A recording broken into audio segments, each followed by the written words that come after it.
South Florida farmers say they're in trouble. Crops are rotting on the vine, and they're blaming the ongoing trade wars and immigration changes. I couldn't afford it. If the price of milk was, or like a gallon of milk cost $10 in the store, then I could probably do that. If we lose major export markets for our ag products, particularly soybeans, it's going to depress prices. The once golden fields are now as barren as an unpaid debt ledger. In the heart of America, the farms that were once symbols of prosperity are now cracking apart in the midst of an economic storm. Fertilizer prices have skyrocketed. Interest rates are tightening. Export contracts were cancelled at the last minute, and the farmers, who are used to battling the weather, now find themselves helpless against the invisible whirlwind called the global supply chain. If the American farming system collapses, what will happen next? We will lose our domestic food supply. Millions of people will lose their jobs, especially in states that heavily depend on agriculture. And the belief in an America always having wheat, corn, and dairy cows will vanish like a harvest dream. In this video, said this at the launch ceremony of an exhibition. To hold the African Products Online Promotion Season will help Chinese consumers purchase world-class products of Africa at more favorable prices. The success and popularity of African products in China, particularly agricultural products, will help increase the income of farmers in Africa and help African people achieve their pursuits of a better life. For centuries, the world saw Africa as the land of hunger.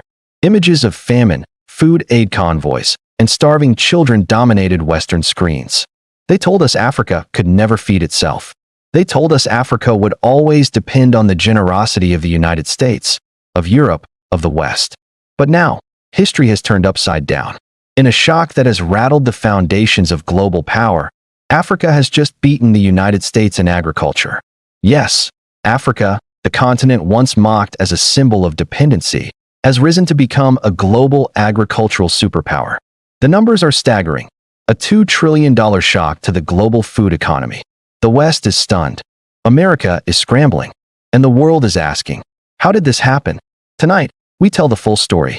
A story of untapped land, of bold leadership, of technology, of resilience. A story of how Africa, against all odds, turned its fields into gold, and in doing so, changed the balance of power forever. To understand today's shock, we must begin with the past. For decades, Africa's agricultural image was defined not by its potential, but by its poverty. In the 1980s and 1990s, Africa faced repeated food crises. Famines in Ethiopia, droughts in the Sahel, hunger in Somalia. Each disaster was broadcast to the world as proof that Africa could not feed itself. But what the cameras never showed was this. Africa is home to 60% of the world's uncultivated arable land. The most fertile soils, the widest river basins, the longest growing seasons. All here, untouched, underutilized. Why was this land left idle?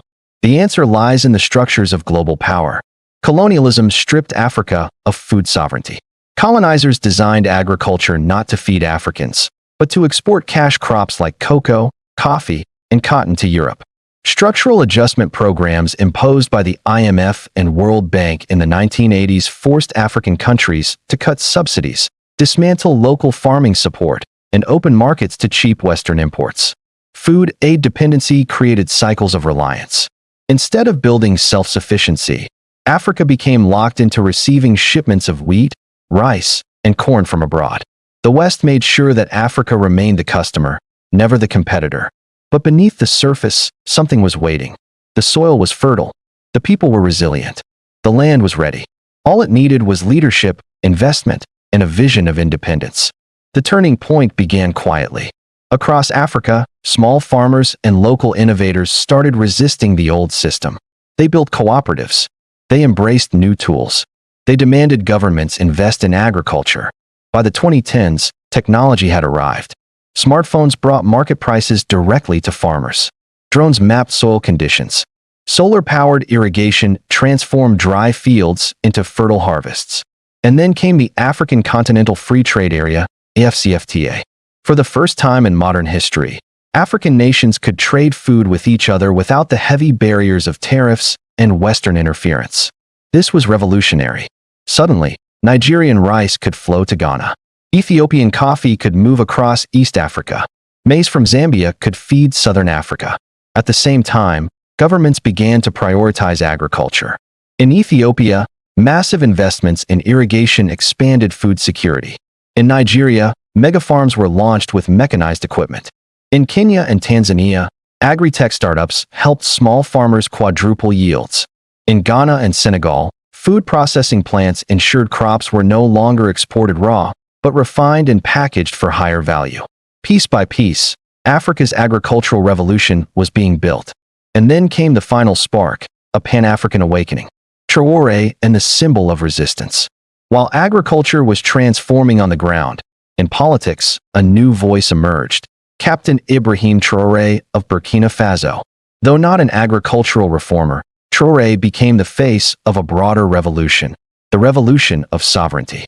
By expelling French forces, challenging mining giants, and calling for resource independence, Traoré inspired millions across Africa.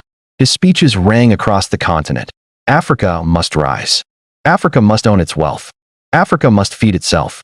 In the past, African leaders who tried to assert independence, like Kwame Nkrumah, Thomas Sankara, Patrice Lumumba, were overthrown, silenced, or killed. But Traoré survived, and his defiance sparked courage across borders. Farmers heard his words. Governments heard his words. And suddenly, agriculture was not just about food, it was about freedom. The U.S. in decline. While Africa was rising, the United States was faltering. For decades, America was the world's agricultural giant. Vast fields of corn in Iowa, soybean farms in Illinois, wheat in Kansas, the breadbasket of the world. But by the 2020s, cracks began to appear. Climate change hit America hard. Droughts in California devastated fruit harvests. Floods in the Midwest drowned crops. Heat waves reduced yields. Rising costs made farming less profitable. Fertilizer shortages, expensive machinery, labor crises. Overproduction led to soil degradation, lowering fertility year after year. And then came competition. Brazil, India, and now Africa began producing more. For the first time, American exports lost dominance. In 2025, the unthinkable happened.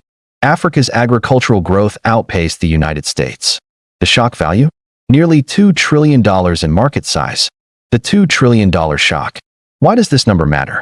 Because agriculture is not just an industry. It is the foundation of civilization. Food is life. Food is power. Food is independence. For centuries, the West controlled global politics by controlling food. Grain exports, food aid, and market dominance gave America leverage over developing nations. Now, Africa controls the growth. And with it, the narrative. Food security. Africa can feed itself. No more begging for wheat from Europe or rice from the U.S. Wealth.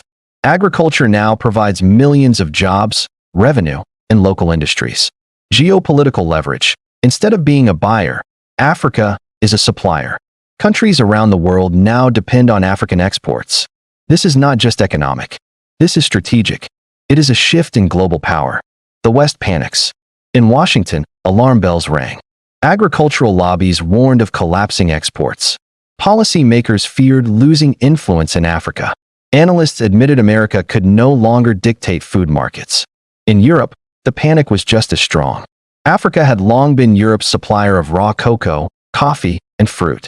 But now, Africa wasn't just supplying. It was processing, branding, exporting finished products. Western corporations faced losses worth billions. And the media response? Predictable.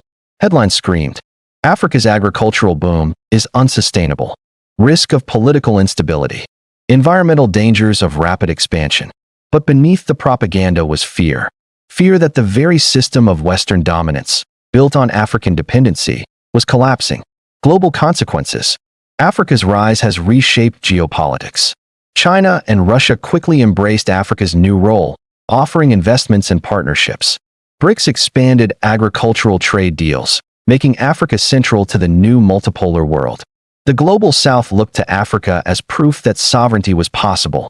For the first time, Africa is not the victim in global markets. It is the competitor. And the West is left reeling. A new Africa.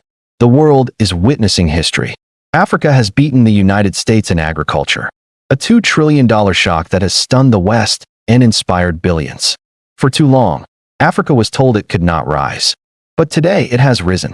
From famine to fortune, from dependency to dominance, from hunger to hope. This is more than agriculture. This is the dawn of a new Africa. The age of exploitation is ending. The age of sovereignty has begun. This is Africa's moment. This is Africa's future. This is the new Africa rising.